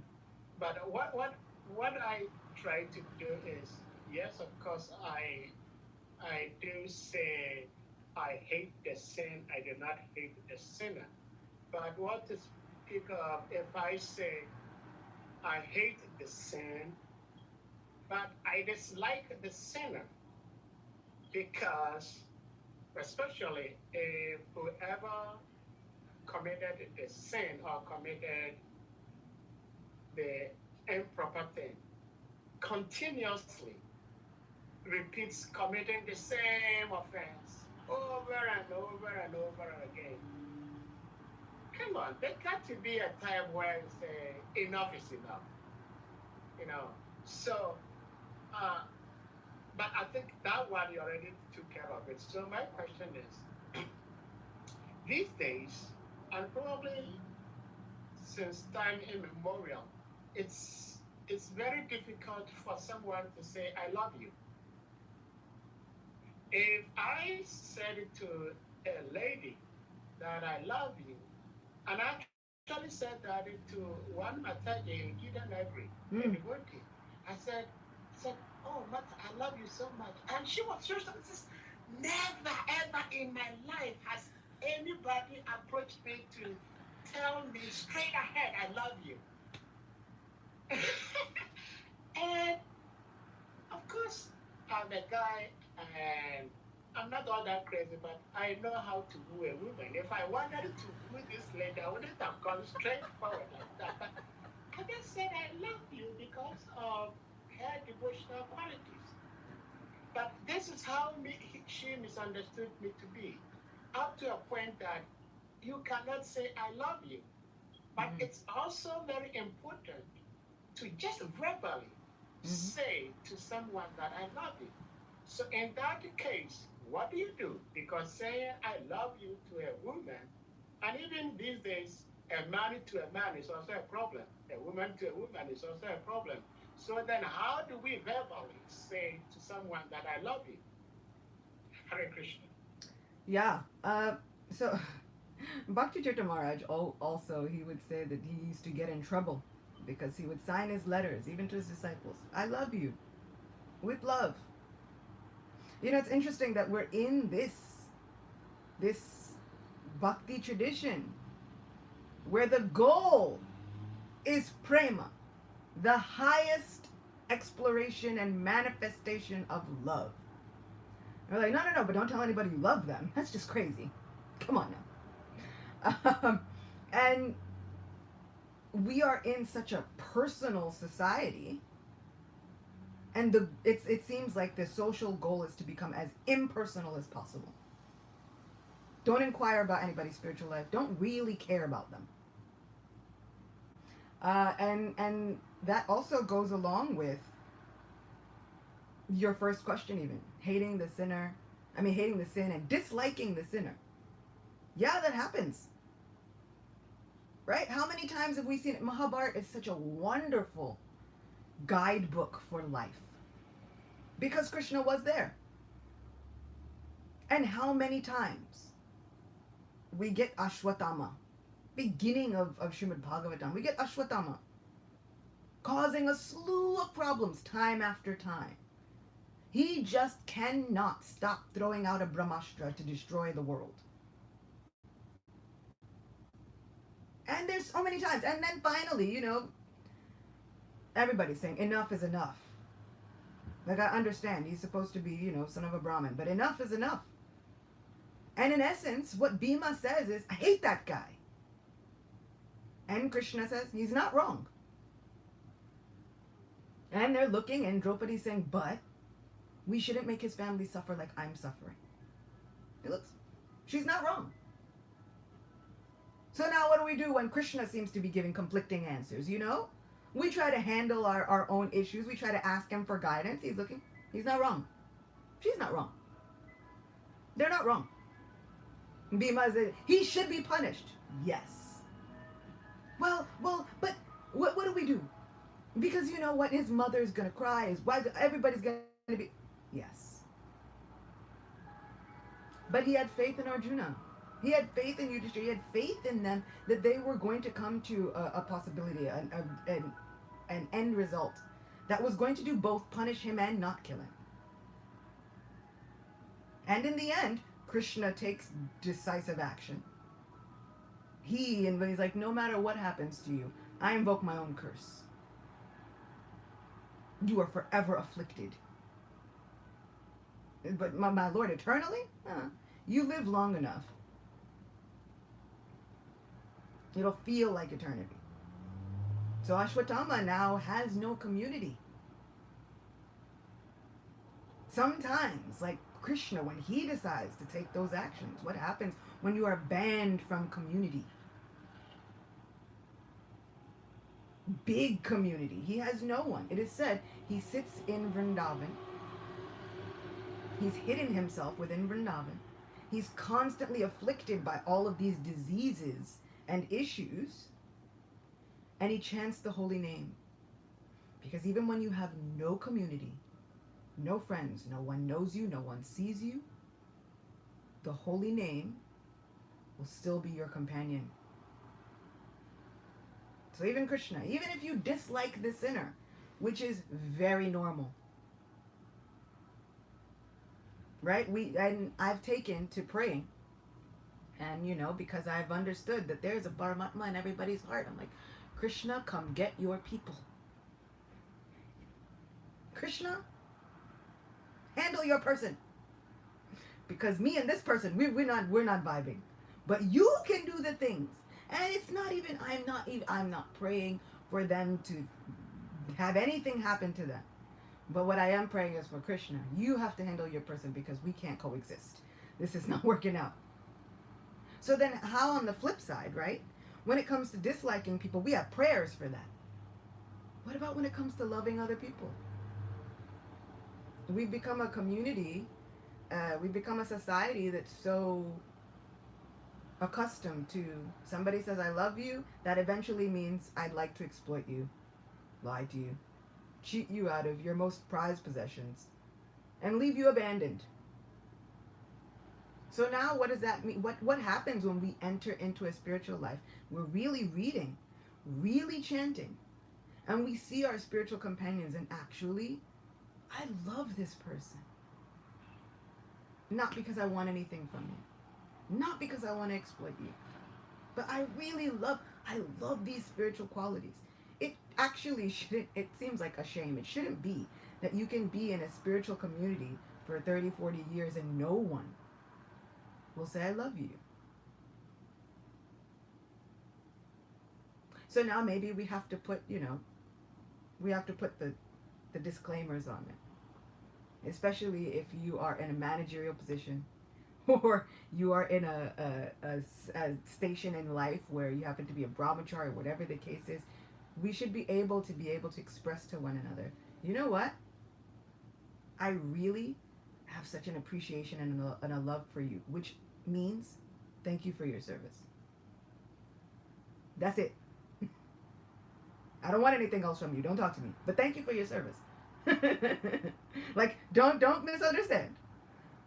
I absolutely do not want a relationship from you, but thank you for your service. So I've taken to saying, Thank you for your service. Soldiers on battlefields is like one of the best things you can say to them. And over this pandemic, I've really looked and I've thought, but we're all soldiers. We are all on this battlefield. So I've taken to telling devotees, thank you for your service. Because for me, that's an expression of love. When I don't have all the words to say, I love you and this is why, thank you for your service. I appreciate your service so much. So, Sade Prabhu, thank you for your service. I appreciate you. Thank you so much, Mother. You have a message on your chat, which is not for the class, it's a private message. So thank you so much. 2 hours has come and gone. So we request all devotees to unmute yourselves and let's chant Hare Krishna to Mother for coming. We look forward to having her again maybe next month. Haribon, I was kindly requesting if I can really ask a question, please.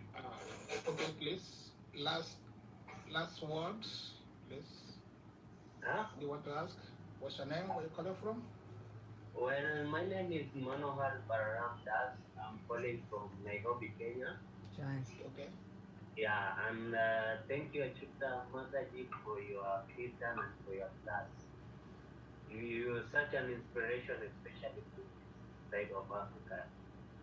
My question is, my question is, it is stated in actually in the book Srila Prabhupada, the Parampara book, that we should not use the name of holy name for material gain. All right, like you should not use the holy name for material gain. In either way, you should not use the holy name because it's a special name. You should only use holy name in spiritual. And then we had this the COVID pandemic, and again we had kirtan and people were doing a lot of chanting, and devotees were suffering so much due to the pandemic. So when was it okay? I don't know how to put it, but was it an offense to do that, like to chant so that we can end the pandemic and to chant for other devotees? Was it an offense? Here, I think, it depends on everybody's personal intention. When I look at it, because I engaged in loads of them, there were lots of online kirtans. It seemed like everybody was having an online kirtan every week. Did I look at it as though this can eradicate a pandemic? Well, one, it can. Because Hari Bhakti Vilas says there's no medicine like the holy name. And Sanatan Goswami gives so many beautiful poetic descriptions. There is no vow like the holy name. There is no yajna equal to the holy name. So many things like that. So, can it eradicate a pandemic? Yeah. What are the chances of it completely eradicating a pandemic? Well, it's the material world. It's full of miseries. There's a characteristic of the material world. It's like, it even has like Sanskrit words for like pandemics and epidemics and all kinds of things. There are so many stories. Story of the Shaman Takajul. If you remember that story, if you listen to that story, if you hear those glories of Krishna, then wherever you are and wherever these glories are sung, there should never be any sign of famine, no sign of disease, no sign of pestilence, which is a fancy word for pandemic, epidemic. So this is the side effect of the glories of Sri Krishna. This is actually a side effect of the glories of the holy name. So can it? Yes and maybe no. With time. Right? So, some people might look at it and go, oh, but it's still here. It didn't eradicate it. It's like, but it's a little bit different than it was. In some places, it's very different than when it was. And as we know, time keeps going. Eradicates everything. Now, our minds, this is when the personal agendas start coming in. It's like, oh, but it didn't eradicate it for me at that very moment. Like, well, then Krishna's not our order supplier. So, was it an offense? No, because a lot of the time I was doing kirtan anyway. Whatever name we've decided to put on it, I was doing kirtan. You know, we were going to do kirtan anyway. So, here we are.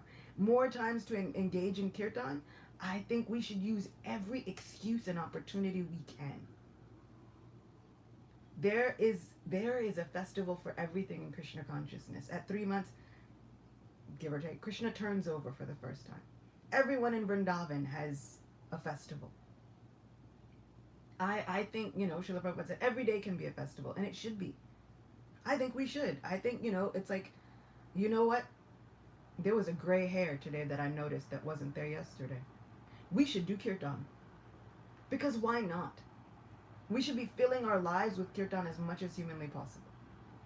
As for chanting with material desires or chanting without material desires, in the 9th chapter of Bhagavad Gita, Srila Prabhupada, in a purport, he aptly states, he says, you know, pure devotees don't ask Krishna for anything. But if you have material desires, you had better only ask Krishna. If we have a best friend or our parents, and we want something really, really nice, and instead of asking our parents, we go to the auntie, the neighbor next door. The first question that we're going to get asked when we get that new thing, the parent goes, where did you get that from? At least this is what would happen for me. The parent goes, where did you get that? And I said, oh, you know, auntie, she gave it to me. She bought it for me next door. And the parent goes, how did the auntie know you wanted that? And I said, well, I asked her. And then the parent says, why did you not ask me? What do you think, I can't give you what you need? What do you think, I wouldn't listen to you? Why wouldn't you ask me? My parent would feel offended, insulted. So in the same way, even though we know whatever it is that is within us, we have to be able to have such an open and vulnerable relationship with Krishna that we can ask our friend. And then we wait and see. Because Krishna then does what he wants. Like we tell him our things. Oh, Krishna, you know, sometimes it would be really nice if there was a new car. It'd be really nice if there was so-and-so, if there was a new house, whatever it is. And then Krishna decides. There was one time I needed a new car. And I didn't really, you know, but I want a new car, but then there's the hassle of looking for one and thinking about it, and what kind do you get and all this stuff, and what do you do with the old one, all these things. You ask Krishna. And then it was maybe 2-3 weeks. And all of a sudden I got a call, walked outside, and someone had hit the car. I wasn't in the car, nobody was in the car, it was parked. A truck had hit the car, and the car was totaled. And I had to get a new car. It wasn't exactly the most comfortable thing. It wasn't even like I was getting loads of insurance money. It was I had to get a new car. But I already had to get one. So sometimes we think, oh, but you shouldn't ever ask Krishna for material desires. But what does Bhishma say? But Krishna already within the heart, already knowing what my desire was, appeared before me out of his own sweet will. So like Srivas Thakur, like Bhishmadev, like all of our Mahajans, sometimes there is a need. Oh, Krishna, but we need this, you know. We do need our lives to be able to live for you. So you got to help us. And then Krishna says, okay, let's see. He does what he wants. But I think personally, more kirtan is always a good thing. And if people say they want to chant for the pandemic, then I say keep chanting. Because Krishna is really it's a marathon. And he's going to see how long we last through the marathon. So the people that were only chanting so that they could get free from this pandemic, we'll see. Because they might stop chanting. Or the desire within the heart will change. Krishna will change the desire within the heart, and you think, I started this Hare Krishna stuff because I was in danger. But now somehow I feel like it's helped with so many more areas of my life that now I just can't stop. It's stuck in my head. And that has also happened. So I feel like Krishna will take care of all the things I can't see. But our job is to have that open, vulnerable relationship with him. Tell him everything. And then let him sort it out.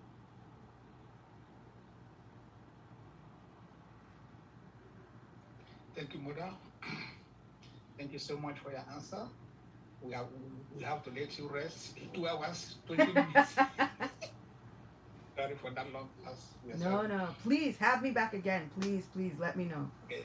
I just sent an email. We ask all devotees to kindly unmute yourselves. Let's chant Hare Krishna to Mother for coming. I can listen to you forever. Hare Krishna, Hare Krishna, Krishna Krishna, Hare Hare, Hare Rama, Rama, Hare